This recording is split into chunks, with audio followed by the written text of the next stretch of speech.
Hey guys, welcome back to the channel. Friends, చూస్తున్నారు కదా, ఈరోజు ఎర్లీ మార్నింగే పందిరి వేయడం అయితే అయిపోయింది. తర్వాత ఇది పసుపు బట్టలో కత్తి అలాగే నిమ్మకాయని చుట్టి పెడతారు. పెళ్ళికొడుకు ఎప్పుడు ఒక 1 మంత్ వరకు దాన్ని తోడుగా పెట్టుకుంటారు.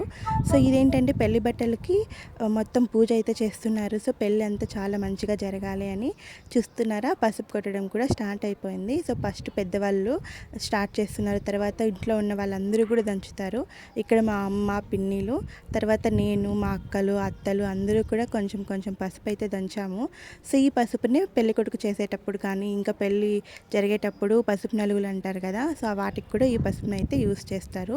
సో ఇది కొంచెం మంచి సాంప్రదాయమనే అనిపించింది నాకు. సో తర్వాత ఇక్కడ ఉన్నది వాళ్ళ అక్క, ఇక్కడ అత్తలు చూస్తున్నా ఎంత హ్యాపీగా ఉన్నారు, అందరూ నవ్వుకుంటూ. సో పెళ్ళి అంటే ఇలా హడావిడి అందరికీ ఉంటుంది, అంతా మనమే చేయాలి, మనమే ఉండాలి అనేసి. సో ఇంత మంచి మనసులు అన్నీ ఉంటే పెళ్ళి ఏదైనా హ్యాపీగా జరిగిపోతుంది.